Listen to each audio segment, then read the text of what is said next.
top 10 quarterbacks going into the 2023 NFL season. All right. Well, I will start with number 10, and I will warn some people here that the bottom of my list might be somewhat controversial. And I will say that if people have sort of followed my list over the years, I don't think it's really that surprising, just based on sort of my opinions of the league over time. So number 10 is Matthew Stafford. I kind of struggled here between Stafford or Kyler. It's unfortunate that both got hurt, which kind of makes it difficult to fully go off of, because we're talking, kind of off the most recent year and going into next year. But if I had to give the edge to one, I would give it to Stafford. I think that he's been a little bit more consistent over his career, and even although I do think he's a little bit more turnover prone compared to, at times Kyler Murray. I think that I don't know. I'd probably still rock with Stafford because I think that at his peak, when he's playing his best, he's definitely a better quarterback compared to Kyler. He doesn't necessarily have the versatility that Kyler does with the ability to run around and all that kind of stuff. But I do think that just quite simply, he's the better quarterback. And when he's coming back healthy, you add him into the McVay offense with Cooper Kupp and all that kind of stuff. Assuming Cooper Kupp comes back healthy as well, that he should be back firing on all cylinders. It is also hard for me to grade Kyler Murray against the league because I'm a very big Cliff Kingsbury.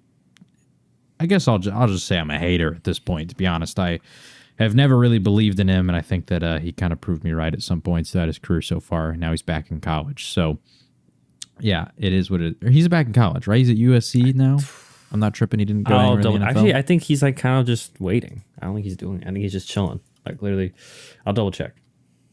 Okay, I just wanted to make sure that, because I know there was like rumors he might go to the Patriots or something. I didn't want to incorrectly say he's back in college. At least per Wikipedia. So Wikipedia could be wrong. As of right now, he is it says senior offensive analyst and quarterbacks coach for USC. Okay, yeah, which is quite a fall from grace from an NFL head coach, but I think that's probably because the NFL knows that when the Cardinals hired him, he wasn't quite there. So anyway, spoiler alert, yeah, Kyler Murray is left off my list. He was kind of the one guy that was on the outside looking in. There wasn't really anybody else that I really struggled with. There was maybe a thought for Deshaun Watson, but coming off of his 2-year break, like he didn't look that great. So I think talent-wise, what he was before all the controversy and stuff, he would obviously be in the list, but we got to really see him have a full year of the rust fully shaken off before I can confidently put him back in that conversation, because it's just been a while. At number 9, and this is where things might get controversial, and a lot of people are going to probably hate on me. I have Jalen Hurts at number 9. Last year going in, I didn't even think that he was necessarily close to being top 10. I thought he was more in like the 15-16 range. I think that he had a really solid year. He definitely took a step forward. The thing that impressed me the most was at times he didn't fully fix this issue. He did have some moments where he kind of reverted back to his old ways, but he did look better throwing over the middle. That's the one thing that I've been very critical of him in the past was, I mean, you go back 2 years ago in their playoff game against the Buccaneers, they literally just did not cover the middle at all because they knew that Jalen Hurts wouldn't throw there. And I think that having A.J. Brown can kind of obviously help with that because A.J. Brown is a really solid weapon. Also, Dallas Goedert has, been really strong for them over the middle. But even then, it did feel like there was some games that I would watch that he wasn't necessarily quite. You could tell that he was improving, but he wasn't quite there yet. And I could see after this season me moving him even a little bit more high on the list, assuming that he continues to work on that, because I do think that's kind of his Achilles heel. That said, I have been a little bit more critical of Jalen Hurts compared to a lot of other people. I think that he has, compared to almost any quarterback in the league, been in the most perfect situation you possibly can, which, he's got a great offensive line. He's got a solid coach. They've put weapons around him, all these kind of things. And I'm not knocking him for those things. I just do think that he's got a lot of people that are making his life easier.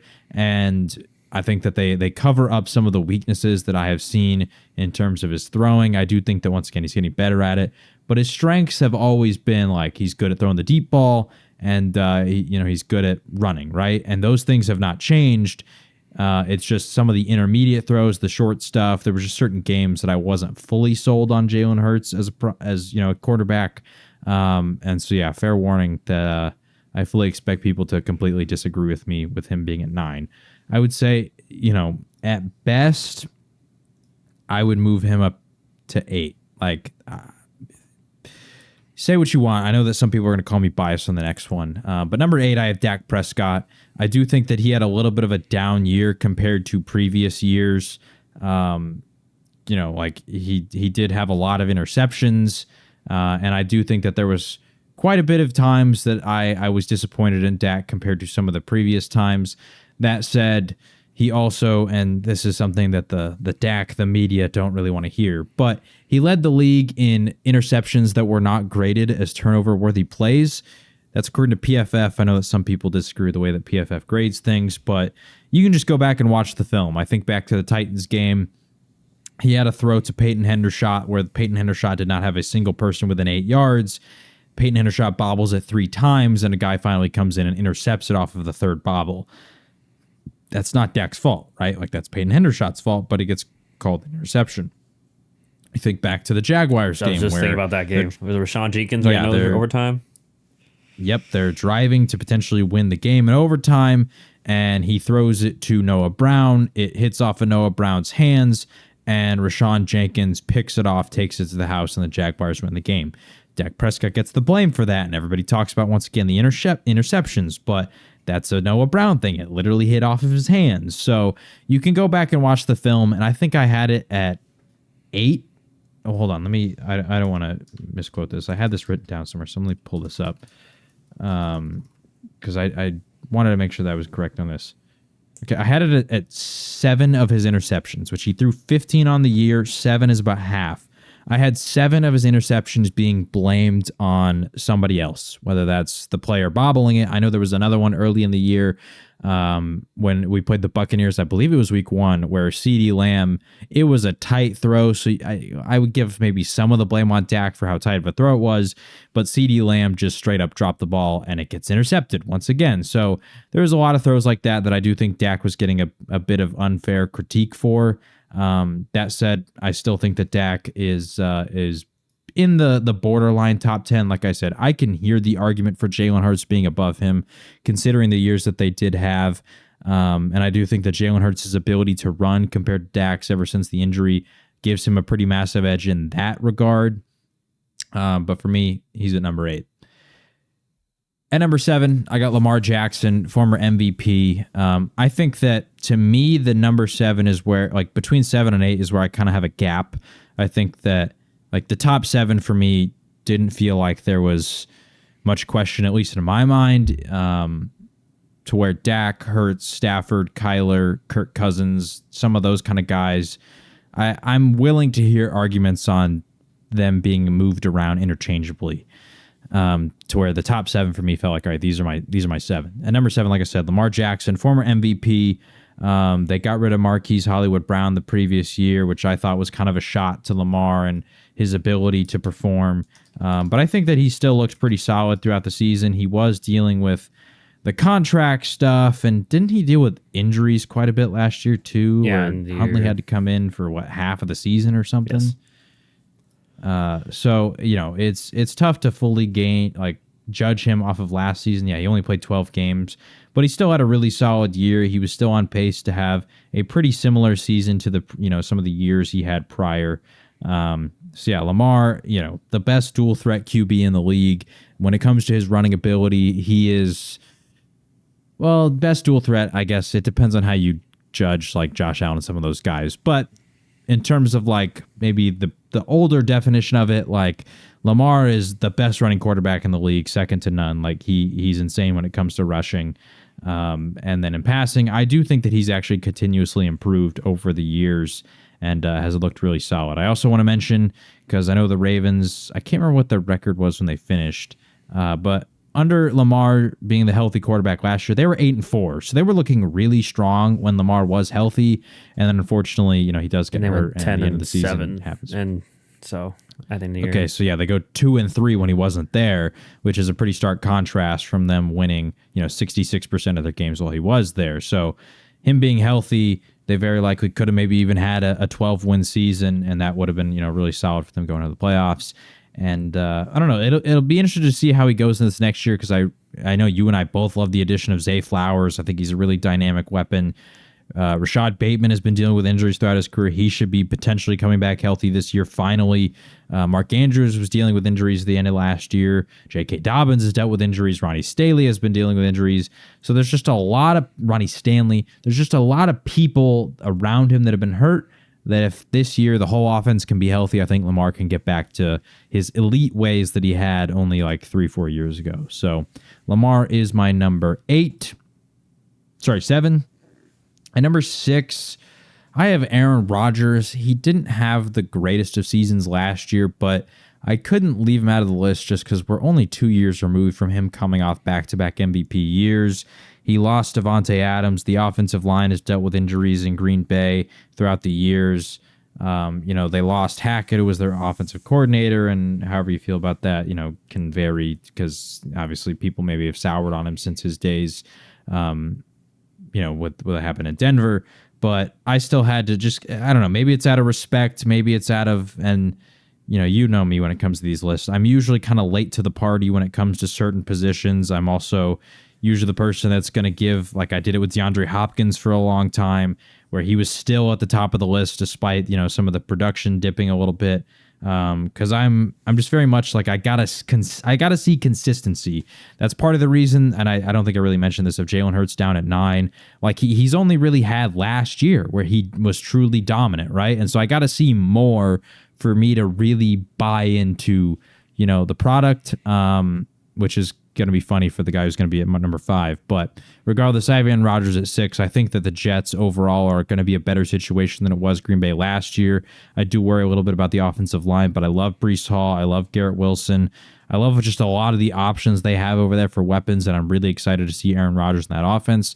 The familiar face of Nathaniel Hackett, once again, regardless of your opinions on him, when they were together in Green Bay the last time, Aaron Rodgers won MVP. So we'll see if the guy still has it. I think he certainly does. And who knows? Maybe at the end of the year, I'll be looking back on this take and be like, wow, I was dead wrong. Aaron Rodgers is washed, but I still think he's got that talent. At 5, and like I said, you're going to find this kind of ironic considering what I just said about some of these previous guys, but I have Trevor Lawrence. And this might just be because I have been such a huge believer in Trevor Lawrence being one of the faces of the NFL in the future ever since he was in high school. I've just thought he was destined to become that guy. And it could also just be maybe some recency bias in regards to that performance he had against the Chargers. But I think that Trevor Lawrence is a really special talent. I also, and I'm saying this because I know that you and I don't necessarily have some of the same ways that we grade, like we rank our guys. Like for anyone who's listening, we don't have like criteria that we set of like, this is how you have to set your list. So the way that I maybe have set my list could be judging off different criteria than Aaron. And so I'm kind of taking what they did last year, taking what they've kind of done over the career, matching that with what I project them to do in this upcoming season. And then I also kind of weigh, the peaks of their talent and what they can do in the perfect situation, the healthy team around them. And I just think that Trevor Lawrence at his peak, I saw things that to me, I was like, he's better than Lamar, Dak, Hurts, Stafford, Kyler, all these kind of guys. Peak Aaron Rodgers is obviously better than Trevor Lawrence, but the age and the decline and all that kind of stuff for Rodgers is coming into question. So to me, Trevor Lawrence at his peak, I felt he can compete with some of the 4 guys that I have above him. Because Trevor Lawrence, there was just moments that I was like, that's the Trevor Lawrence that was drafted number 1. Like, that's the generational talent that people thought that he could be. A guy throwing, 3 or 4 interceptions in that first half of the Chargers game, and then you come back to win despite being down 20-something points. Special performance. And to me, it's not about how you start, it's about how you finish, and he did it really well. And considering, too, some of the things, the environment that he has around him, you have ETN, who's obviously a really talented running back, but not a lot of depth outside of that, considering they got rid of James Robinson. The offensive line is decent, not elite, but solid. And then the receivers, you got Christian Kirk and they get Calvin Ridley this year. Well, yeah, this year I'm talking about last year. Had like Who's Zay like Jones, Marvin Jones? Marvin Jones and Zay Jones, I think. I know Zay Jones for sure. He was like a good, like waiver wire. And option. so, like those, but even that receiver room doesn't necessarily strike fear in anybody. Evan Ingram was coming off of being let go by the Giants, and he kind of had a reclamation year. So I don't know. I just, with Doug Peterson and what they got cooking over there in Jacksonville, I'm just a massive Trevor Lawrence believer. And I don't know. This, once again, people might disagree with my list and think that these are some hot takes, but that's kind of how I'm feeling. And number 4, this is where it kind of reaches consensus. I have Joe Burrow. I would put him in that top 3 in terms of like his decision making and some of these kind of things, but I think compared to my top 3, there's just certain throws that I think he tries to make that he just quite simply can't. I think it's an arm talent thing. Like he doesn't necessarily have the arm talent that even like a Lawrence or a Rodgers have, but definitely not the guys above him. So I do knock him a little bit on that. But the top 4 for me are like, this is the cream of the crop. Like these are the faces of the league. These are the guys that they're going to go toe to toe for a very long time and be competing for Super Bowls. I see all of these guys winning a Super Bowl at least once in their career. And so, yeah, Burrow, he's in that elite group. And I could see him being placed as high as 3. I've seen some people put him at 2. I don't personally agree with that. But between him and my guy number 3, Justin Herbert, I think they're somewhat interchangeable. It's kind of a pick your poison thing. I think that Herbert has the better arm. He's the better runner. I think that Burrow, at least so far, has proven to be somewhat of a better decision maker. I think that both have that sort of it factor, that clutch factor. I think back to the Chargers versus the Raiders in the game that the Raiders ended up winning, which sent them to the playoffs 2 years ago. Justin Herbert was proven himself as in that fourth quarter. If anybody remembers that fourth quarter, is like he's one of those guys. That said, I do think that Herbert kind of falls victim somewhat to results-based analysis based on the team. You know how I feel about wins are not a QB stat, which for anyone who doesn't know, wins are not a QB stat, which might make you understand some of the opinions I have previously on the list. But I'm just not moved by the team record. And I think that when I've seen Herbert, his defense has failed him so many times that it's not even funny. Like you gave Justin Herbert that Broncos defense from last year, like you said, where they just need to average 16 points. Justin Herbert might have been going to the Super Bowl. Who knows? Because I saw a stat somewhere that like when Justin Herbert's defense allowed like 34 plus points, he was like 3-6 over his career, where you take like Allen, Mahomes, Burrow, Rodgers, like all these kind of guys, and like combined they didn't even have 3 wins. And that included like, maybe it wasn't over the career, but that included like Tom Brady, Dak, and like literally all the guys who were like in the conversation for being top 10. I think this was just last year. The combined did not have 3 wins when their defense allowed over 34 points, to where Herbert had 3 himself. So I think he's a special talent and up there with the best arm talent in the league. And number 2, I got Josh Allen. Short and simple, the guy is a one-man wrecking crew. When you talk about rushing quarterbacks, like the guy literally has no run game whatsoever on his team. It's been a problem for so long for the Bills. I don't know if it's an offensive line thing, a coordinator thing, a running back talent thing. I don't know what it is, but Josh Allen consistently proves that he can carry the load. And I remember there was some point last year that you and I had talked about the stat of like him and Lamar Jackson in terms of like percentage of offensive yards were just like absolutely dominating the rest of the league for how hard they were carrying their team in terms of individual production. And Allen he's one of those guys. I think that, yeah, in terms of arm talent, arguably the best. Like the guy can flick his wrist and throw it 70 yards. It's crazy. So yeah, Josh Allen, he's at number 2. I would like to see him maybe clean up on the fumbles. It kind of came back to bite him a little bit last year. There's some points that it felt like he was running a little bit freely with it. That could be, once again, just the lack of run game and the lack of easy yards that they were able to pick up, that maybe he was just forcing things. Because he was getting better over his career, but the fumbles last year was a little bit of an issue. But ultimately, outside of that, he's cream of the crop. And the number 1, I got to apologize to him because last year I did put Allen over him, but it's Patrick Mahomes. I mean, I don't got to explain why Mahomes is number 1. I was wrong last year. Is pretty much all I can say. I think that Allen is a stud. Like I said, he's number 2. But Mahomes, he's that guy. So that's my list. Yeah. Aaron, I don't know if we've ever done this, and you're about to give your list. But what are your thoughts on my list? Like, what are your big disagreements, your gripes before you go into yours? I won't say disagreements because you know me. Like, and I think a big part of why we do this podcast is everyone's perspective. It's opinion. You know what I mean? It's just, I always say, bring up the ice cream thing because, you know, hey, some people might like chocolate more. There's no definitive fact. I like it overall, especially the top 4. I feel like, I mean, we're obviously locked that in, but the only thing I was a little bit surprised about was Lawrence, and you already alluded to that being at 5, but I have no issues with it. And we'll get into my list in a second, but I have no issues with that. There is someone around that range that I didn't have in my top 10 that I'm sure maybe you were a little surprised I didn't have, and I will explain in a second. I liked Lamar. I was at where he was at. And then, Dak and Jalen, as you saw on mine, you see on mine, it's very close between these two. It's kind of different. And I honestly, I like throwing Matthew Stafford in there. I know he got hurt, but hopefully he can come back. And I understand leaving Kyler out of the top 10. So I have no overall gripes with the list, man. It's like I said, I actually really like it too. So you got no issues for me, but I'm sure, especially once the Eagles fans, you know, we know how it always seems the Eagles videos pop off. I'm just saying, and shout out to the Eagles community. I guess y'all are very vocal. It's a good and bad thing, but I feel like I was worried I was a little low on Hurts, but then seeing you put him at 9, which I know caveat could have been 8 or 9 in that range. I think people will probably give you some crap for it, but I don't think you deserve it because it's tough. You're talking about the top 10, and it's like. These guys are obviously all really good, all franchise guys, and we're gonna say it for all the position groups. It's just at this point when you're going at the cream of the crop, you're kind of picking at straws. You're kind of being nitpicky, and it is preference. You know, like you mentioned. So there are a few reasons why you have some people that higher on yours that I won't have as higher as mine. I